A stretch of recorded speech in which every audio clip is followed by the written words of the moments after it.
Olá! Hoje a gente vai mergulhar em um dos temas mais delicados e francamente dolorosos do direito de família, a alienação parental. Pois é, essa pergunta aí no fundo é o que guia toda a nossa conversa. Sabe, é aquele momento terrível em que o fim de um amor vira o começo de uma verdadeira batalha psicológica. E o campo de batalha, infelizmente, é a mente da pessoa mais vulnerável de todas, a criança.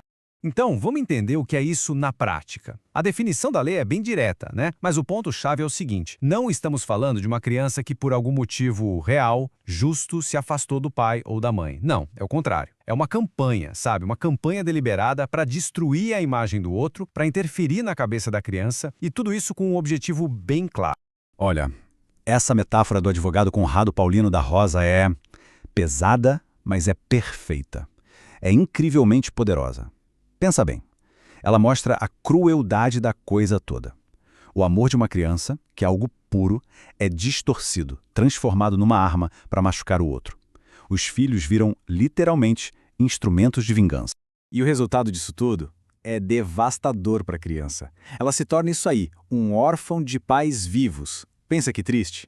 A criança perde o laço com um pai, com uma mãe, que está ali, vivo, querendo fazer parte da vida dela. É uma perda que não precisava existir, uma morte simbólica, inventada e que deixa marcas para sempre. Tá, mas como é que isso acontece na prática? Como é que um pai ou uma mãe consegue, de fato, apagar a imagem do outro da cabeça de uma criança? A resposta é assustadora. Ela está num mecanismo da nossa mente que é muito poderoso e, ao mesmo tempo, muito perigoso.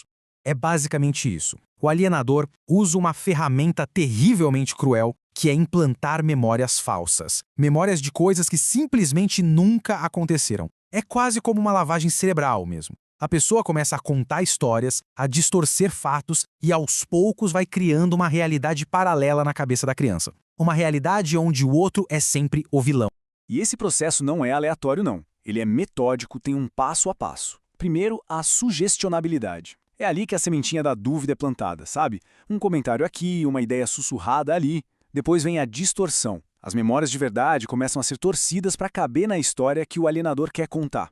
E por último, a persistência. A mentira é repetida, repetida e repetida, até que para a criança ela vira a única verdade. E olha, isso não é achismo, não é ficção. A ciência está aí para confirmar. A psicóloga Lilian Stein deixa bem claro: a nossa memória não é uma gravação perfeita. Ela falha, ela pode ser distorcida com sugestões. E se isso já vale para um adulto, imagina para uma criança, que por natureza é muito mais influenciável. Ela acaba virando um alvo muito fácil para esse tipo de abuso. E as consequências? Bom, elas são para a vida toda. São muito, muito graves. Estamos falando de adultos que cresceram e agora enfrentam depressão crônica, problemas com abuso de substâncias, dificuldade de se relacionar, transtornos de identidade, até um risco maior de suicídio. É um fardo absurdo que a pessoa carrega e que afeta tudo, absolutamente tudo na vida dela.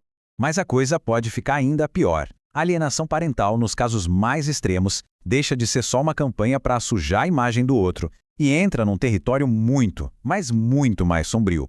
É aqui que entra o que muitos chamam de arma nuclear do alienador, a falsa acusação de abuso. E muitas vezes abuso sexual. Por quê? Porque uma acusação dessas é tão grave, mas tão grave, que a primeira reação do sistema de justiça, e uma reação compreensível, é afastar o acusado imediatamente para proteger a criança, mesmo antes de investigar tudo a fundo. E o quão comum é isso?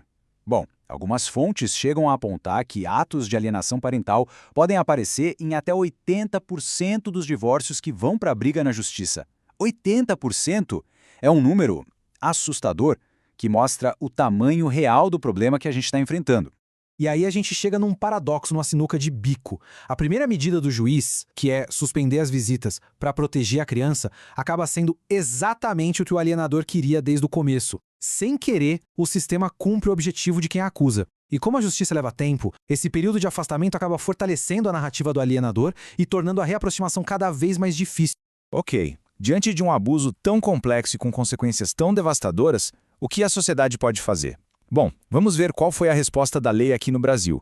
Em 2010, o Brasil deu um passo importante. Foi criada a Lei 12.318, uma lei específica para combater esse tipo de abuso moral contra as crianças.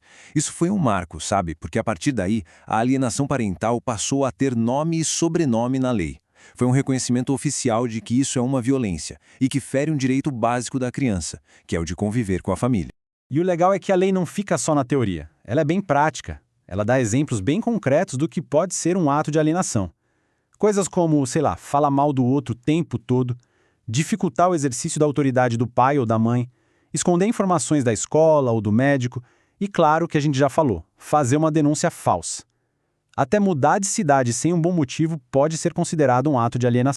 E mais, a lei dá ferramentas para o juiz agir, não é só para constar. É um verdadeiro arsenal que pode ser usado aos poucos, dependendo da gravidade do caso.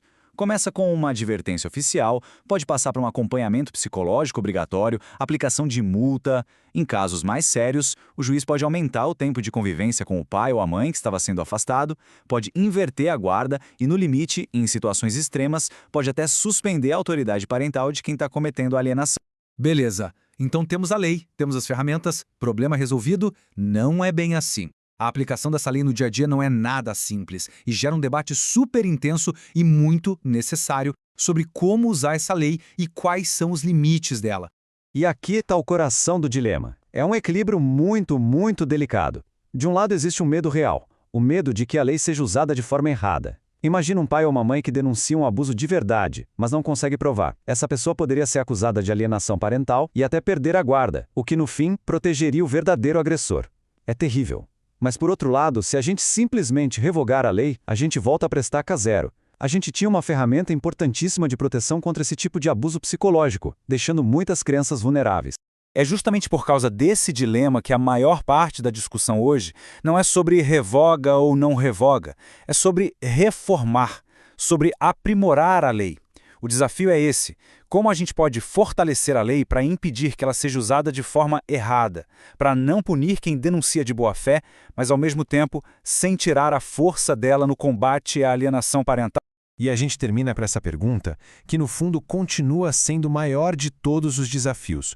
Como é que um sistema de justiça pode criar um jeito de proteger a criança das duas coisas ao mesmo tempo, tanto do abuso quanto da manipulação, sem que uma proteção acabe cancelando a outra? Encontrar essa resposta, esse equilíbrio, é a busca constante para garantir o que deveria ser básico, que toda criança tem o direito de amar e ser amada pelo pai e pela mãe, livre desses jogos de poder.